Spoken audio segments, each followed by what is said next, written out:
नमस्कार आपण मानकु एही मीठा पाठ यूट्यूब चैनल को स्वागत। आजिर वीडियो रे आमे इग्नो DC1 रो प्रीवियस ईयर क्वेश्चन विषय किछि आलोचना करिवा। डिसेंबर मासरे हेबाकु जाउथबा परीक्षा पई एही प्रीवियस ईयर क्वेश्चन गुडी को आपण मानकु बहुत सहायता करिवो। तबे चलंतु आमे एही प्रश्न उत्तर आलोचना करिवा। प्रश्न 1 प्रारंभिक वर्ष गुडी करे भाषा विकास विषय रे निम्नलिखित मध्यरु केउटी सत्य।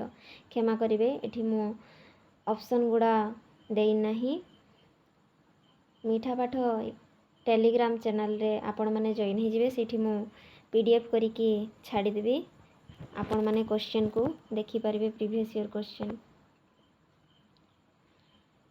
खाली आंसर ही आलोचना करिबा, केवल क्वेश्चन आ आंसर। तो देखंतु प्रारंभिक वर्ष गुडी करे भाषा विकास विषय रे निम्नलिखित मध्यरु केउटी सत्य। यार आंसर होची शिशु प्रथम शब्द कहिबा परे तार शब्दकोश बा शब्द ज्ञान शीघ्र वृद्धि पाई थाए। सतरे जेतेबेले शिशु गोटे शब्द प्रथम शब्द कहि पारे तापरे धीरे धीरे अनेक शब्द से कहि थाए, हन नहीं।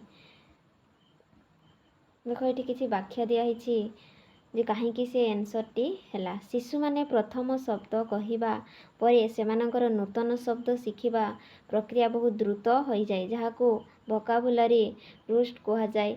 सबु पिला समान वयस रे कथा कहंती नहीं एवं आरंभरू सेमानक उच्चारण स्पष्ट न थाए। सते पिला गोटिए सबु पिला माने समान वयस रे तो कथा कहिबे नहीं, कहार स्पष्ट कथा आसु थाए तो को पिलार उच्चारण मध्य स्पष्ट हो न थाए। जेतेबेले गोटे शिशुटी प्रथम शब्द कहिबा शिखि थाए तापरे धीरे धीरे तार द्रुत गति रे शब्द शीघ्र माने वृद्धि होई थाए, अनेक शब्द से बाहर करि थाए।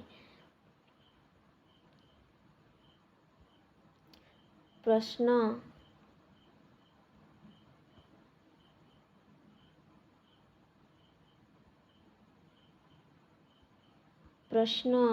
2 छोट पिला माने सामाजिक व्यवहार शिखिबार सबुठारु प्रभावशील उपाय कौन।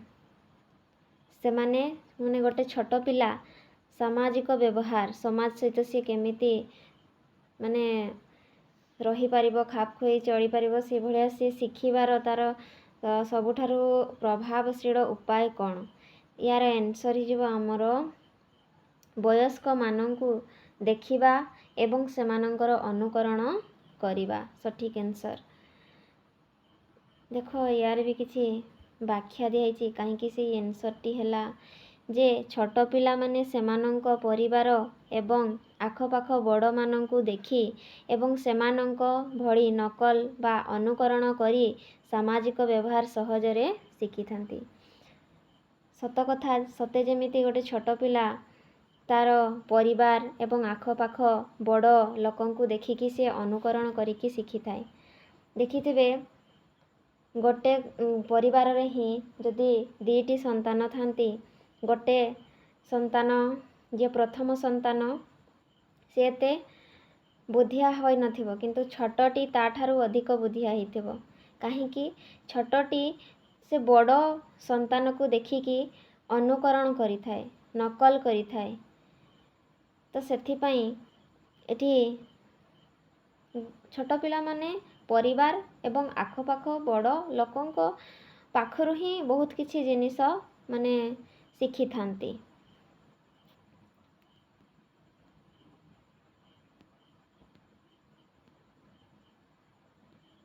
प्रश्न 3 पिला मानंक खेल समय रे वयस्क व्यक्तिंक अंशग्रहण गुरुत्वपूर्ण कारण।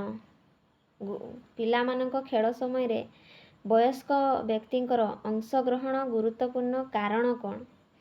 यार कारण होछि यह पारस्परिक कथबार्ता एवं मार्गदर्शन माध्यम रे शिक्षा प्रदान करि थाए।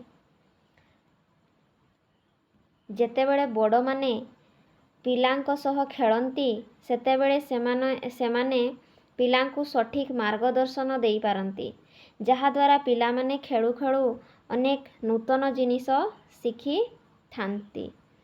ସତ କଥା, ଯେଉଁଗୁଡ଼ାକି ବଡ଼ ଲୋକମାନେ ଆମ ସହିତ ଯଦି କିଛି ଖେଳ ଖେଳୁଛନ୍ତି, ଆମେ ଯେଉଁଟା ଭୁଲ କରୁ, ଯେଉଁଟା ଶିଖିନଥାଉ, ଜାଣିନଥାଉ, ସେମାନେ ମାର୍ଗଦର୍ଶନ କରିଥାନ୍ତି ଯେ ଏମିତି ନୁହେଁ, ସେମିତି ହେବ ଏଇ ଜିନିଷଟା, କି କିଛି ଗୋଟେ କହିକି ମାର୍ଗଦର୍ଶନ କରିଥାନ୍ତି। କିଛି ନୂତନ ଜିନିଷ ଆମେ ସେଇଠୁ ଶିଖିପାରିଥାଉ।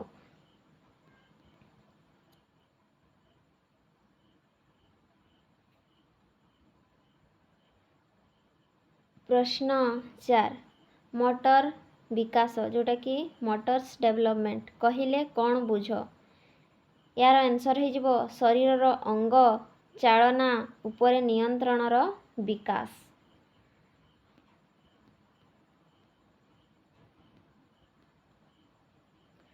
ମୋଟର ବିକାଶର ଅର୍ଥ ହେଉଛି ଶିଶୁର ନିଜ ଶରୀରର ମାଂସପେଶୀ ଏବଂ ହାତ ଗୋଡ଼ର ଚାଳନା ଉପରେ ନିୟନ୍ତ୍ରଣ ଆସିବା, ଯେପରିକି ବସିବା, ଚାଲିବା, ବେଗରେ ଦୌଡ଼ିବା କିମ୍ବା ଜିନିଷ ଧରିବା। ସବୁବେଳେ ମନେ ରଖିବ, ମୋଟର୍ସ ବିକାଶ କହିଲା ମାନେ ବସିବା, ଚାଲିବା, ଦୌଡ଼ିବା ୟାକୁ ବୁଝାଯାଏ। କିଛି ଜିନିଷ ଧରିବା। ମୋଟର୍ସ ଡେଭଲପମେଣ୍ଟ ମାନେ ମୋଟର୍ସ ବିକାଶର ଅର୍ଥ ହେଉଛି ଗୋଟେ ଶିଶୁର ନିଜର ମାନେ ଶରୀର ମାଂସପେଶୀ ଏବଂ ହାଡ଼, ହାତ ଗୋଡ଼ର ସବୁ ଚଳନ ହେବା, ହେଲା, ହାଡ଼ ମାନେ ଷ୍ଟ୍ରଙ୍ଗ ରହିବା, ଯେଉଁ ହେଲା ମାଂସପେଶୀ ଆମର ଶରୀର ମାଂସପେଶୀ ଏବଂ ହାତ ଗୋଡ଼ର ଚାଳନା ଉପରେ ହିଁ ନିୟନ୍ତ୍ରଣ ଆସିଥାଏ। ଯେମିତିକି ବସିବା, ଚାଲିବା, ଦୌଡ଼ିବା, କିଛି ଗୋଟେ ଜିନିଷ ଧରିବା, ଏଗୁଡ଼ା ହେଉଛି ମୋଟର୍ସ ବିକାଶ, ହେଲା।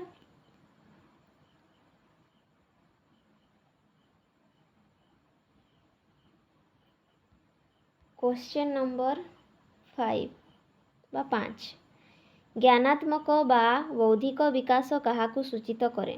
ଜ୍ଞାନାତ୍ମକ ବା ବୌଦ୍ଧିକ ବିକାଶ କାହାକୁ ସୂଚିତ କରେ? ଏଇଟା ହେଉଛି ଦେଖ ଆମର କିଛି ଯେମିତିକି ଅପସନ୍ରେ ତୁମର ଦିଆହେଇଥିବ ମାନେ ଶାରୀରିକ ବିକାଶ, ହେଲା, ମାନସିକ ପ୍ରକ୍ରିୟା, ସାମାଜିକ ବିକାଶ, ଆବେଗିକ ବିକାଶ, ଏଇଭଳିଆ ଦିଆହେଇଥିବ। ତ ଏଇ ଭିତରୁ କେଉଁଟା ହେବ ଆନ୍ସର୍? ସବୁବେଳେ ମନେ ରଖିବ, ଜ୍ଞାନାତ୍ମକ ବା ବୌଦ୍ଧିକ ବିକାଶ କାହାକୁ ସୂଚେଇଥାଏ କହିଲେ, ଜ୍ଞାନାତ୍ମକ ଆଉ ବୌଦ୍ଧିକ ବିକାଶ ହେଉଛି ସବୁବେଳେ ମାନସିକ ପ୍ରକ୍ରିୟାକୁ ସୂଚେଇଥାଏ, ମେଣ୍ଟାଲ ପ୍ରୋସେସ୍ ଯେଉଁଟା, ହେଲା। ବ୍ୟାଖ୍ୟା ଦେଇଛି ଦେଖ କାହିଁକି ସେ ଆନ୍ସର୍ଟି ହେଲା, ଜ୍ଞାନାତ୍ମକ ବିକାଶ ମସ୍ତିଷ୍କ ସହିତ ଜଡ଼ିତ।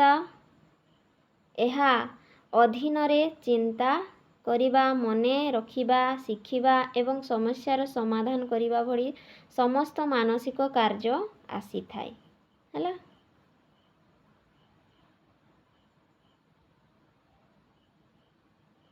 ପ୍ରଶ୍ନ 6 ଶିଶୁର ସବୁ ଜିନିଷରେ ଜୀବନ ଅଛି ବୋଲି ବିଶ୍ୱାସ କରିବାକୁ କ'ଣ କୁହାଯାଏ? ୟାର ଆନ୍ସର୍ ହେଇଯିବ ଜୀବବାଦ ବା ସର୍ବପ୍ରାଣବାଦ। ଏହି ଅବସ୍ଥାରେ ଶିଶୁମାନେ ନିର୍ଜୀବ ବସ୍ତୁ ଯେପରିକି କଣ୍ଢେଇ, ଖେଳନା ମଧ୍ୟରେ ଜୀବନ ଥିବା ବିଶ୍ୱାସ କରନ୍ତି।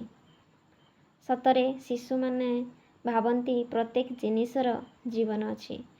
ଗୋଟେ କଣ୍ଢେଇ ହେଉ କି ଖେଳନା ହେଉ, ଯେଉଁଥିରେ କି ସେମାନେ ଭାବନ୍ତି କଣ୍ଢେଇଟି ଯଦି ଚାଲିପାରୁଛି ବ୍ୟାଟେରୀ ସାହାଯ୍ୟରେ, ରିମୋଟ୍ ଦ୍ୱାରା, ତାହେଲେ ଭାବନ୍ତି ୟାର ଜୀବନ ଅଛି।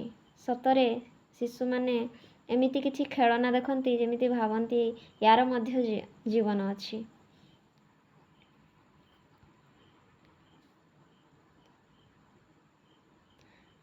ନିମ୍ନଲିଖିତ ମଧ୍ୟରୁ କେଉଁଟି ସ୍ମୃତି ଶକ୍ତି ବୃଦ୍ଧି କରୁଥିବା ଖେଳର ଉଦାହରଣ ନୁହେଁ? ୟାର ଅପସନ୍ ଦେଇନାହିଁ।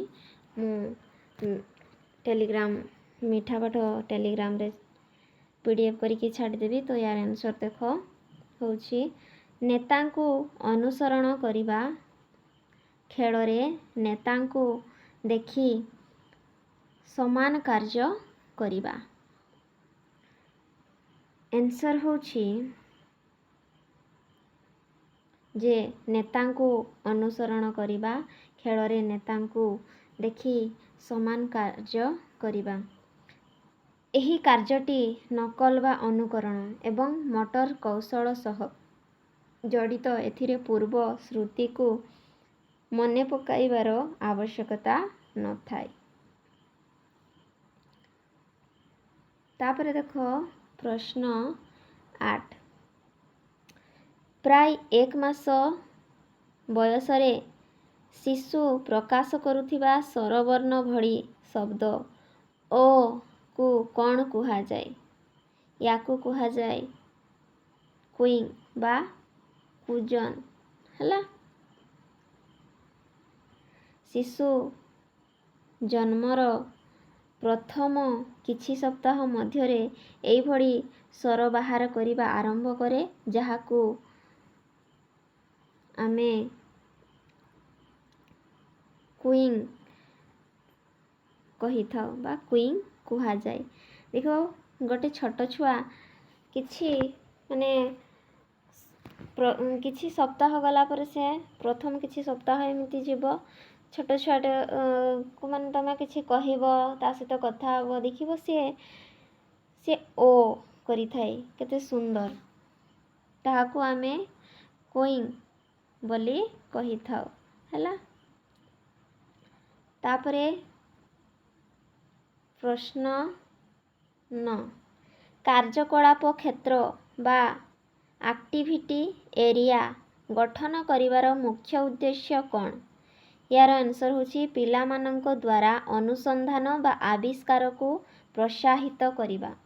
ଯଦି ଆମେ କାର୍ଯ୍ୟକଳାପ କ୍ଷେତ୍ରରେ କିଛି ଆକ୍ଟିଭିଟି ଏରିଆସ୍ ଗଠନ କରିବା, ମୁଖ୍ୟ ଉଦ୍ଦେଶ୍ୟ କ'ଣ? ଯଦି ଆମେ କିଛି ଆକ୍ଟିଭିଟି କରିକି କାର୍ଯ୍ୟକଳାପ କ୍ଷେତ୍ରକୁ ଆମେ କିଛି ଆକ୍ଟିଭିଟି କରିକି କରୁଛୁ, ତାହେଲେ ପିଲାମାନଙ୍କ ଦ୍ୱାରା କିଛି ଅନୁସନ୍ଧାନ ଏବଂ ଆବିଷ୍କାରକୁ ପ୍ରୋତ୍ସାହିତ ଆମେ କରିବା। ଏହାଦ୍ୱାରା ପିଲାମାନେ ନିଜେ ସକ୍ରିୟ ରହି ନୂଆ ଜିନିଷ ଶିଖିବାକୁ ସୁଯୋଗ ପାଆନ୍ତି। ଯଦି ଆମେ କିଛି ପିଲାଙ୍କୁ ଆକ୍ଟିଭିଟି କରିବା ପାଇଁ ଦେବା, ତାହେଲେ ସେମାନେ ନିଜେ କରିଲେ କିଛି ନୂଆ ଜିନିଷ ଶିଖିବାର ସେମାନେ ସୁଯୋଗ ପାଇଥାନ୍ତି।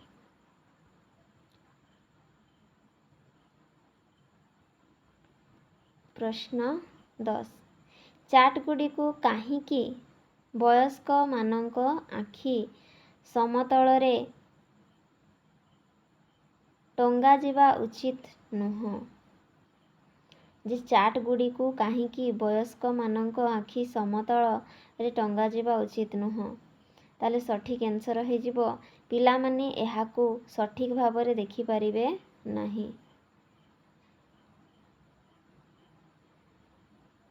ତାହେଲେ ଦେଖ, ୟାର ଆନ୍ସର ଜାଣିଲ ଯେ ପିଲାମାନେ ଏହାକୁ ସଠିକ୍ ଭାବରେ ଦେଖିପାରିବେ ନାହିଁ। ଶିଶୁମାନେ ଉଚ୍ଚତା କମ୍ ଥିବାରୁ ବୟସ୍କମାନଙ୍କ ଆଖିର ସମତଳରେ ଥିବା ଚାର୍ଟ ସେମାନଙ୍କୁ ସହଜରେ ଦୃଶ୍ୟମାନ ହୁଏ ନାହିଁ। ଚାର୍ଟ ସର୍ବଦା ଶିଶୁଙ୍କ ଆଖି ସମତଳରେ ରହିବା ଉଚିତ।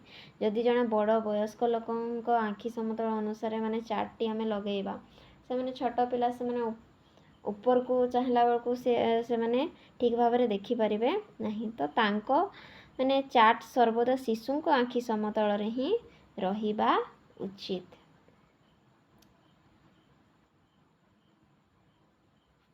ଧନ୍ୟବାଦ।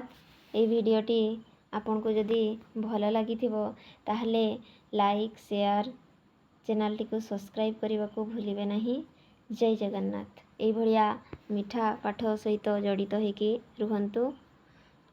ଜୟ ଜଗନ୍ନାଥ ସାଙ୍ଗମାନେ।